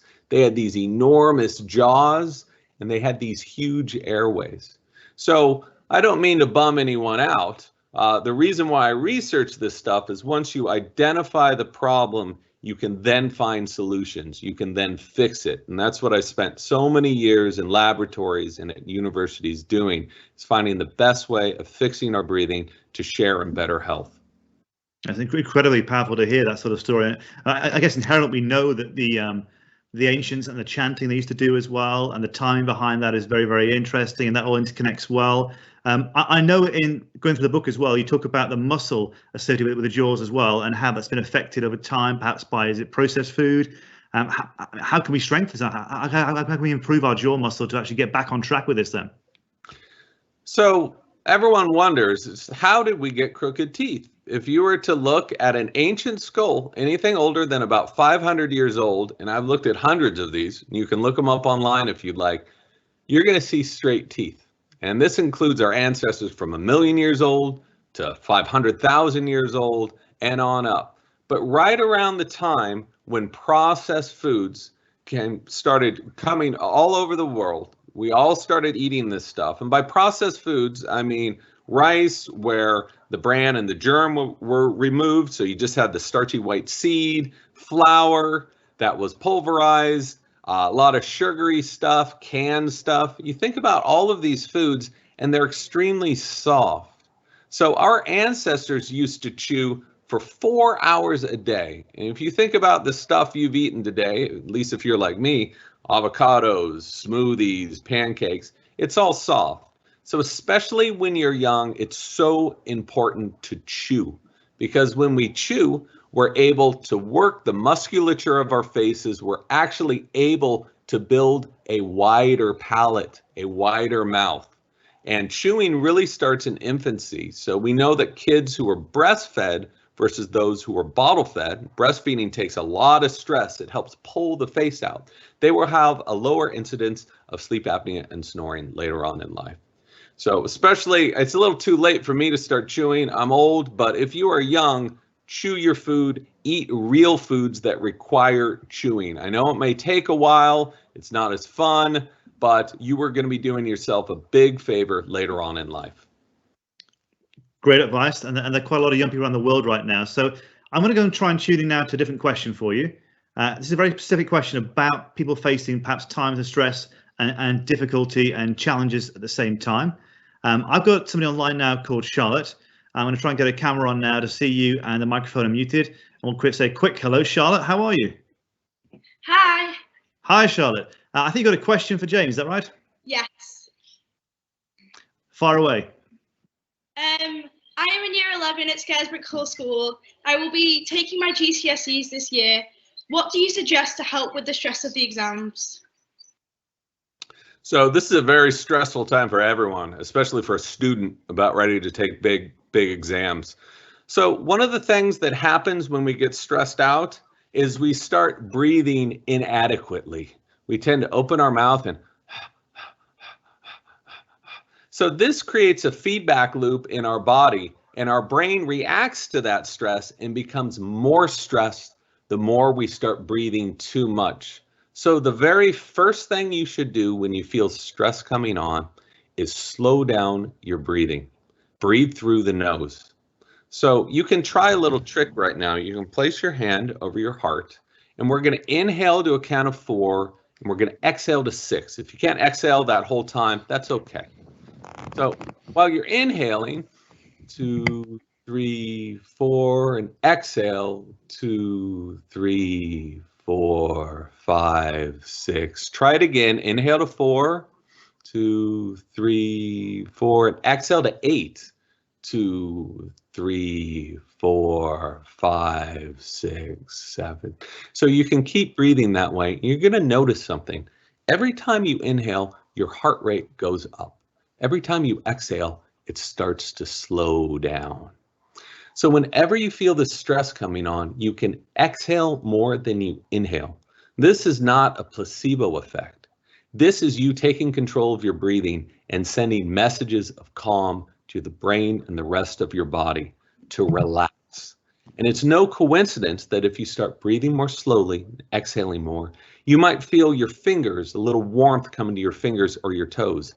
That's because circulation is increasing to those areas. And if you breathe more slowly as well, you're going to get more oxygen to your brain. I know a lot of you are thinking, well, I want more air, I want more oxygen, so I'm going to breathe more breath. That is not how it works. And this is something that took me a long time to get my head around. The slower you breathe, the more in line with your metabolic needs, the more oxygen you are going to get throughout your body. So before you start in on that exam, before that first big question, you're very nervous, take control of your breathing. If you want to balance your breathing, try about 5 seconds in, 5 seconds out through the nose, and you'll notice there's a good chance you can focus a lot better that way. Great advice. I think I will practice it myself, I think, before meetings and schedules. I think we should never forget it, certainly. I want to head over to a country now, a beautiful country called Norway. And if you've been there, it's a stunning place to go and visit. And we have a question coming in there, which is about, what should schools really be doing about this? Let's try and connect now to our friends over in Norway, if we can do, and see what their question is. Hi, I'm Isabel Tomlin, and I go to the British International School Stavanger Gymnasium in Norway. We have a question for James Nestor. Should governments implement breathing exercises into schools that are in areas with low air quality to help improve both their physical and mental well-being? And if so, can you elaborate? So I think it's a great idea. I'm not in control of any policy around the world, but breathing is something that each of us carry with us all the time. We can breathe 20,000 times a day, even 25,000 times a day. And think about something right now. If you take a breath in through your nose or mouth, this doesn't really matter for this exercise. There are more molecules of air that you just took in that single inhale than all the grains of sand on all the world's beaches. So how you take in that breath and how you exhale it impacts your health in very profound ways.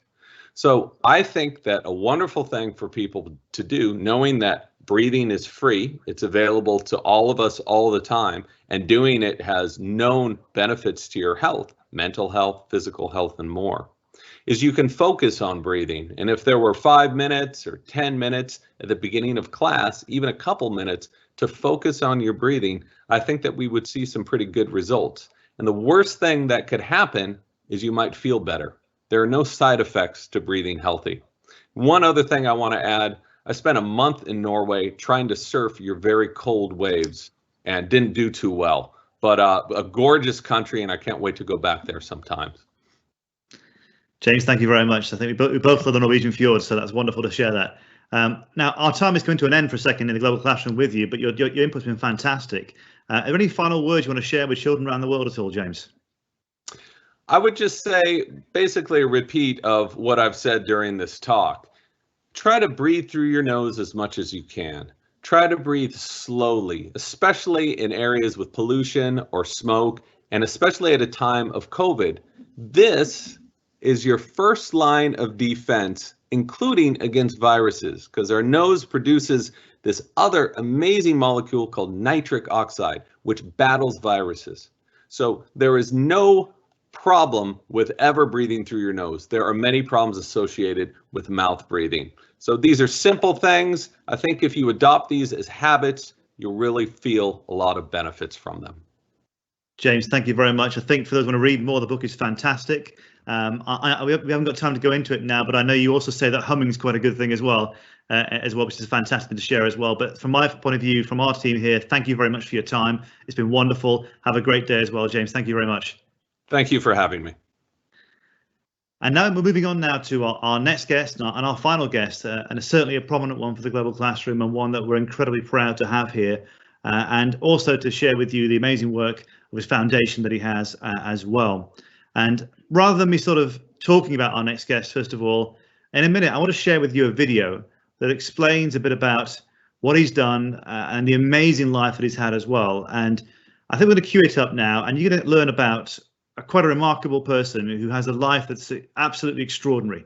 And let's hear a bit on the video about Ben Lesser.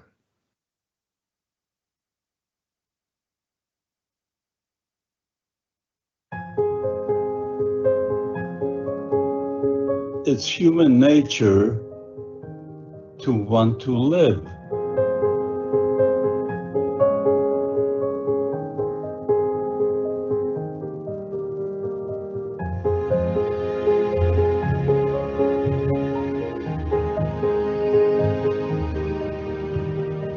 When you know your life is at stake, any minute you could be killed.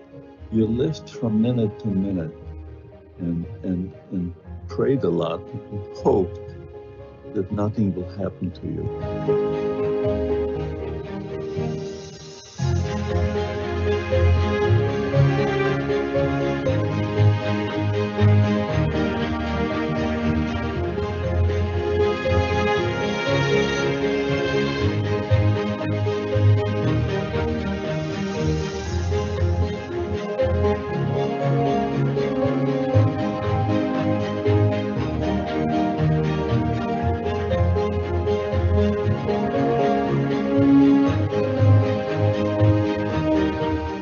I have dedicated my life to end this hatred. When we educate, we can prevent, and then we will ultimately prevail. This is a message to all your students. It's possible to let tragedy or trauma become a reason to stop living. But it's also possible to live through extreme circumstances and commit to a life that has meaning, a life that matters.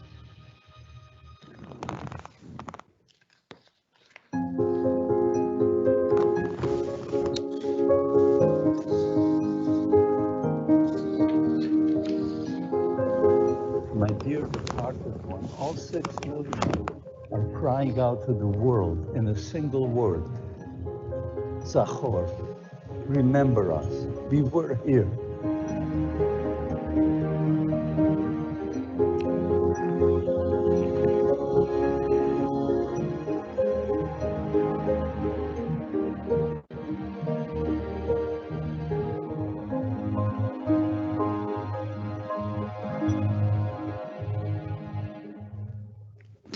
That's an amazing video, a passionate one as well. I know that Ben is somebody who's been really putting his message out across the world to a whole range of people. And today we're privileged to share that with the Global Classroom, to all of you out there.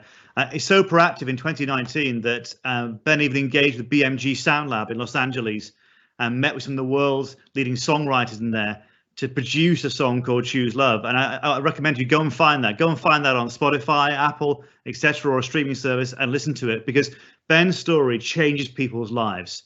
So I'm very pleased to say, first of all, Ben, how are you, and welcome. Thank you, Mr. Shaw. So I've got some questions for you here, Ben, to go through, and I know you're going to spend some time after this in a seminar with some children as well. So thank you for your time, and it's a great privilege to have you here. Now, when I watched your video, it opened with saying that it's human nature to want to live.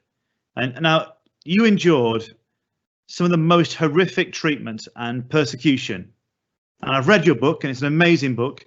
And in your book, you write about the liberation, and you describe yourself, the Jewish prisoners, as the walking dead, we could barely breathe, let alone walk and smile. And I think in a question here, I find it hard to understand, how did you find the strength and will to survive that?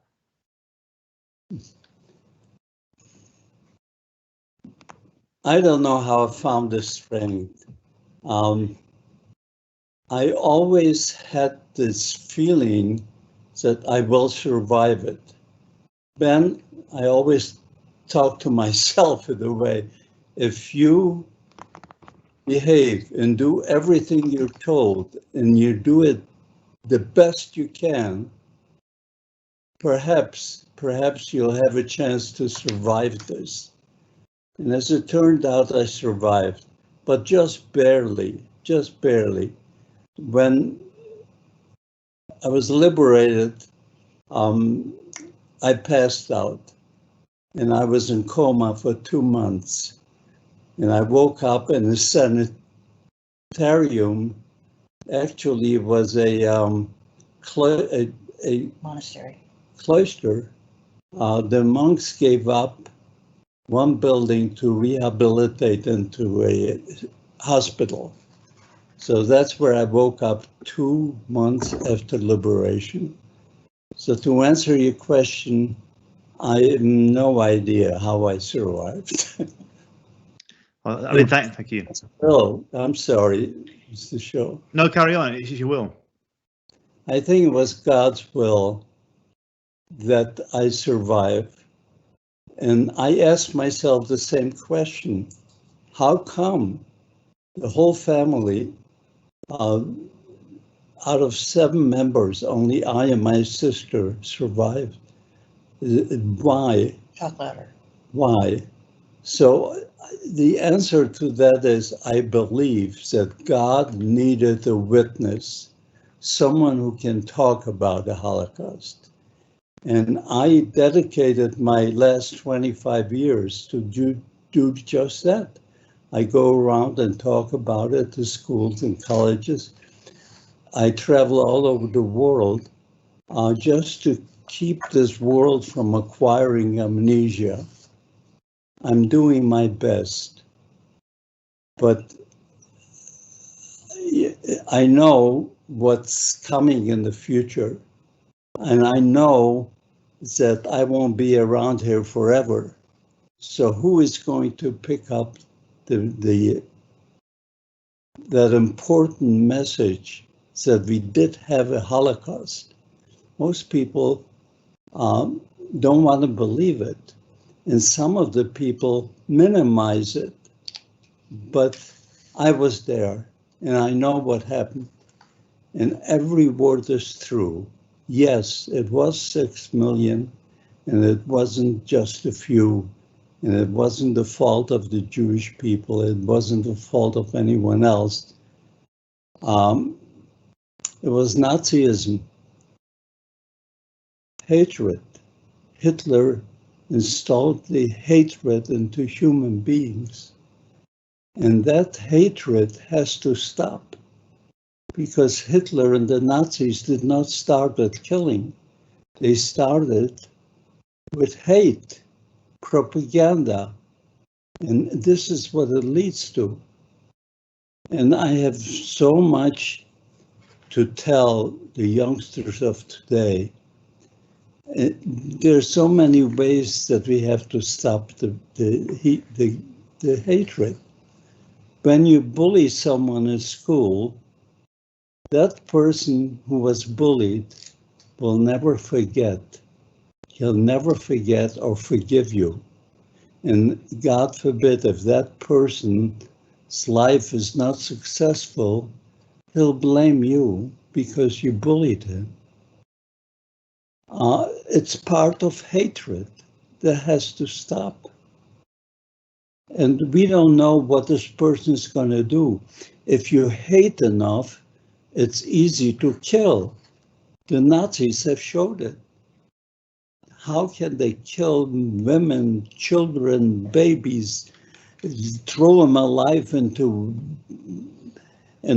flames, into fiery pits, which I've witnessed in Auschwitz? How is that possible?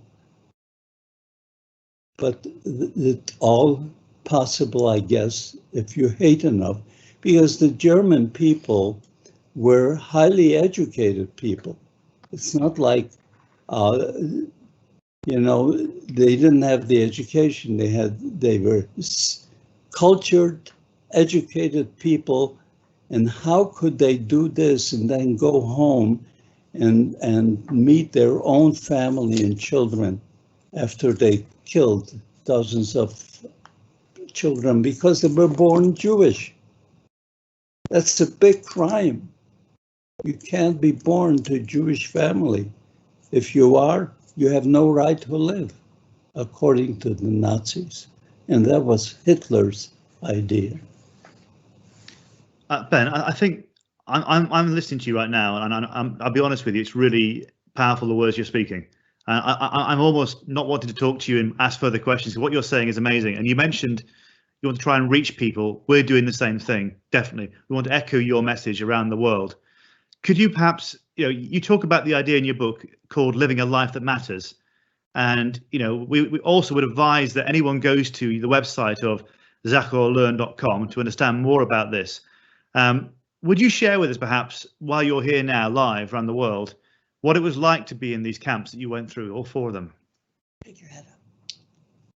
Okay, if I have a little time, I would like to tell you a little bit about my life.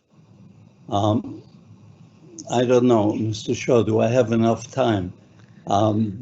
Give me... You got a few minutes, certainly, go for it. I'll go for it. Well, I come from a wonderful family of 7. And out of the family of 7 today, only I and my sister survived. My sister Lola passed away of natural causes. She was in her mid-90s. She had a good life after the Holocaust. But we lived in Krakow in a beautiful building on a major thoroughfare, and our apartment was on the ground floor, and there was another apartment with other Jewish family in the same building. There were 6 apartments and 2 of us were Jewish. So it was early in the morning, the whole building started to shake, and I ran to the window to see what happened. I saw tanks were rolling down, and following the tanks, there were half-tracks, and every few steps, a soldier would jump out of the half-track. He would get on the sidewalk, and this is how they occupied the city, Krakow. There was no fighting. Following the half-tracks, there was the Wehrmacht, the foot soldier with their shiny black boots and their goose steps. It was quite impressionable for a 11-year-old. I wasn't even 11. I was just 1 month shy of 11. But we had no idea what to expect. I imagine my parents may have known something because Kristallnacht happened 1 year earlier. So if my parents knew something, they wouldn't tell us kids, but they did call us into the dining room, set us down at the table. He said, children, from this point on, there's no more misbehaving. You have to behave, you have to listen, and don't counteract or anything. You are like grown-ups from this moment on. And things started to happen, but I don't have time enough to explain all of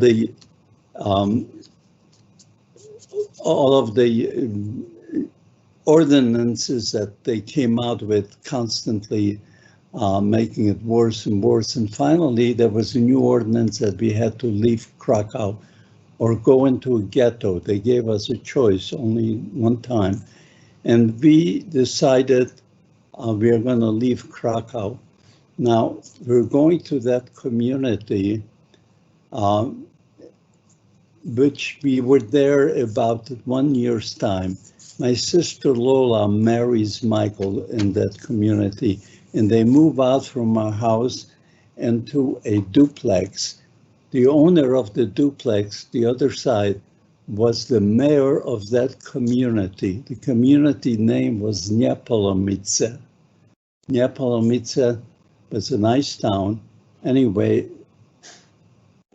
one day, the mayor tells my sister and my brother-in-law, says, Michael, Lola, save yourselves.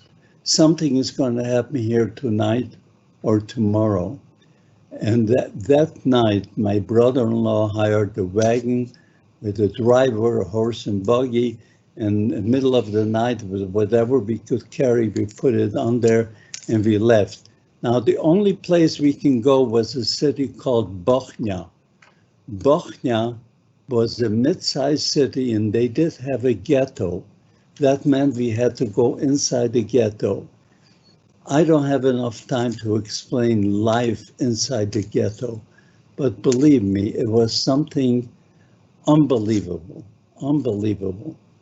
And how I survived this and finally was able to escape the ghetto is a story in itself, and I don't have the time to tell, but our whole family was able to escape the ghetto and live outside the ghetto, and we found a truck driver and we hired him. He was a coal truck driver hauling coal. We asked him to make the coal truck into double-decker where there'll be coal on top, and between the coal and the chassis, there was room for 10 people to lay like sardines, which we did. And eventually he took us to the border of Czechoslovakia, and from Czechoslovakia, we had to cross the border. That wasn't so easy. It was a lot of how we can bypass the guards with their dogs and cross the border is a story in itself. And I had my little brother with me. He was about 9 years old at the time, and maybe only 8. And was in the middle of the night at 3 a.m. and finally we crossed the border. We slid down a mountain and I was holding his hand, and there was a plateau on the bottom and it was pitch black. We couldn't even see our hands. And we were now in Czechoslovakia. All of a sudden somebody gives me a pat on my back, and I almost jumped out of my skin. It's so black you can't even see your hand in front of you. Who is it? And he says, Bainish. He called me by my names that my parents and my siblings were calling me, instead of calling me Benek at that time, or Ben. So he says, I'm your mother's brother, your uncle Bela, and I'm going to take you across from here to Hungary. In Hungary, I had my older sister because my mother's side of the family came from Hungary. Anyway, a town called Munkács. And we wound up, we crossed the border, we wound up in Budapest. And in Budapest, I met my sister Lola, who also, she and I both crossed. She crossed earlier. And now we took a train to Munkács. In Munkács, we found the whole family. They were very happy to see us. Anyway, to tell the whole story from this point on, they finally, the Nazis came in, and a year later, actually it was only about 5 months later from the time that we arrived to Hungary, and the Nazis just marched in like they were invited guests. And within, strange, because when they came in, they knew every Jewish person. They knew their names, they knew their education, they knew their businesses. How? We didn't have these computers in those days. IBM had punch cards that they would sell these punch cards to anyone who would pay. Now, IBM doesn't deny it, but they tell us they had no idea for what purpose they're going to use it. And this is what they told us. You're going to be relocated to Germany and take along all your valuables that you can carry, leave everything else behind. And they started to march us out. Anyway, they put us in these cattle cars and we wound up in Auschwitz. Life in Auschwitz, I can't even explain it. It would take me over an hour to tell the whole story. But all I can tell you is that eventually we were moved out of Auschwitz into a labor camp. It was a rock quarry where as they dynamited the mountain and the boulders came down, it was our job with sledgehammers to break it down to manageable pieces, throw it into mining carts, run it down the hill to the grinding machines to make gravel out of it, then push it back up. It was very hard labor work. And then every day as we came home, when we came into the I don't think you have time. Into the yard, they would line us up in rows of 5 and they would count us. And one day we came home, they lined us up rows of 5 and they counted and counted and counted and they wouldn't dismiss us. And the commandant comes down with his Fräulein, his girlfriend. He says, I'm going to teach the Schweinhund a lesson so they'll never forget. He's going to teach us a lesson so we will never forget. What happened? 3 inmates escaped, and because of this, he orders his henchmen to pick out every 10th person in line to receive 25 lashes. And while they're doing this, and they're counting and pulling out every 10th person, my uncle was in front of me. I can see he would be a 10, so I pushed him behind me, and I took his place. And I became a number 10. They put us all in the yard. They brought down bundles of hardwood stakes about 2.5 feet long, 1 by 1 inch hardwood stakes. And they also brought down a sawhorse. A sawhorse, I hope everyone knows what a sawhorse looks like. It's 2 sawhorses. You put a log of wood and you can cut it. So now you know. It's like a tripod, a triangle. And this is what he ordered us. He ordered us to tiptoe and put our knees inside the opening of the sawhorse, bend over, but your stomach cannot touch the wood, the 2x4. One man would pull your trousers and the other one was doing the hitting, and you had to count out loud. You had to count out loud. 1, 2, 3, 5. The first person came up. He, of course, by the way, the heels cannot touch the ground. You had to tiptoe, put in your knees under and bend over without touching the 2x4. It was almost impossible. The first man fell. He couldn't do it. He kept repeating himself. Finally, he fell. The commandant goes over, pulls out the revolver, and shoots him right in the head. His girlfriend walks over to him and gives him a hug and a kiss, like he just performed some kind of a heroic act. Then number 2 went up, and I was number 4. Number 2 the same way. He miscounted, and as you miscount, you start all over again. And he kept doing it. Finally, he fell. He fell. The commandant goes over, kicks him in the face, get up, and he couldn't. He shoots him. So we have 2.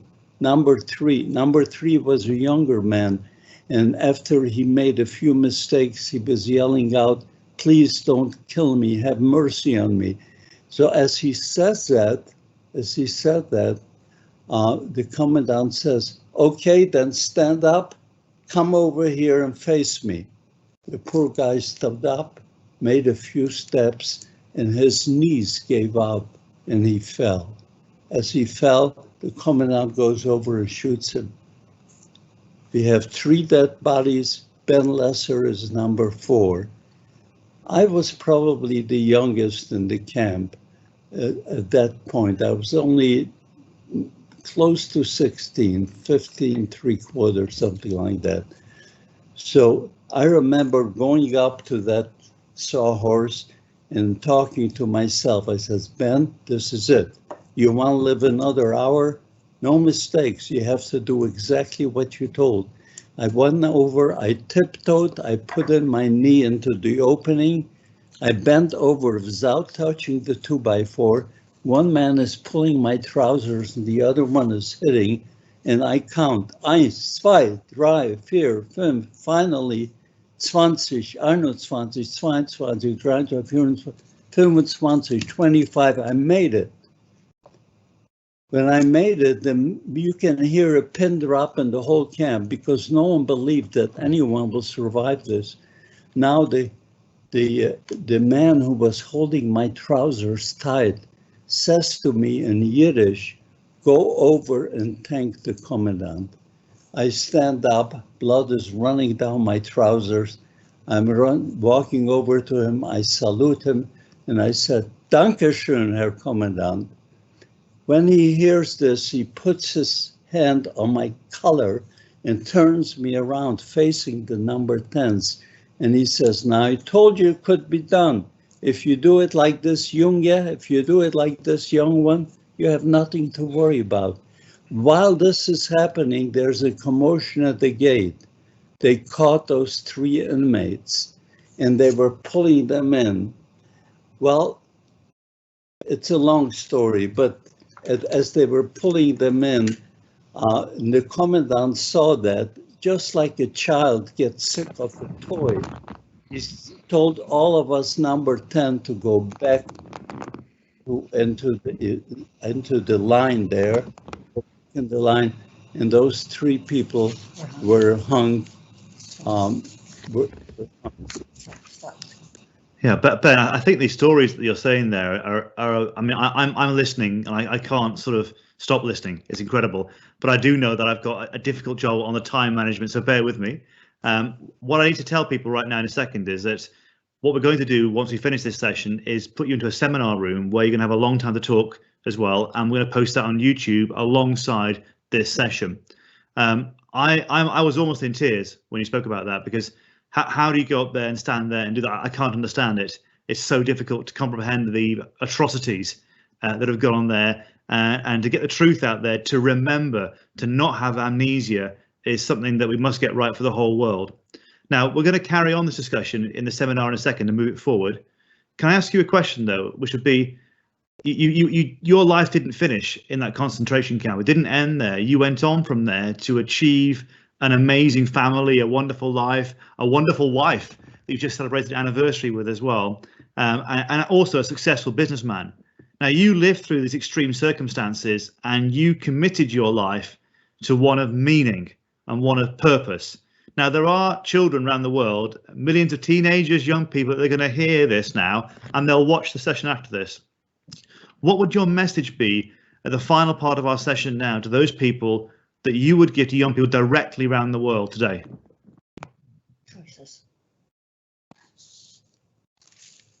Well, my message to the kids are to stop the hatred. It's very simple. You have to stop the hatred. We're all God's creations in this world. So why can't we live side by side and appreciate our differences rather than hate them? There is no room for hatred. And this is the biggest message that I have to go get through. Sure, my story is long and I have a great story to tell. How I survived, I don't know. I have no idea how I was able to survive all these years in the camps and in ghettos.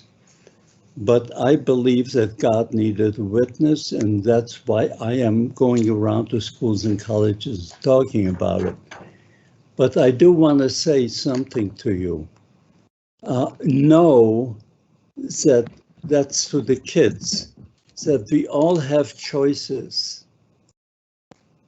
God gave us a mind, and he gave us a right to choose. We can choose to be good, we can choose to be bad. But individuals can't always choose what happens to them, or whether it's a crisis or a calamity. People can choose to either let it ruin their lives or to learn from it and move forward. It's essential to understand the consequences of personal choices. It's possible to let tragedy or trauma become a reason to stop living. But it's also possible to live through extreme circumstances and commit to a life that has meaning, a life that matters. Ben, that's incredibly powerful. And I must say to all the children that I work with, children in the global classroom around the world, they need to listen to that. We cannot allow hate to dominate our hearts and our minds in this situation. Now, for those of you that are watching this, we're going to be moving into a room now just with Ben to hear about his story and to carry on this conversation. We're not going to end it here. So I want to thank all of our partners for taking part in the global classroom so far, but our journey carries on. And if you're taking part in that seminar, we're going to see you in there. Our huge thanks to Smithsonian, to National Geographic, to James as well. All of our groups taking part here. And we're going to move now into a seminar with Ben to understand further about his journey and make sure that his message will carry on and will be heard all around the world. So our important message about your body, staying safe, staying healthy, staying well, breathing well from James as well, and also that remarkable journey that Ben has gone on. Thank you from all of us here at Scarisbrick Hall and all of our friends around the world in the global classroom. We wish you all the best, stay safe, and goodbye from us. Wave, wave, wave, wave.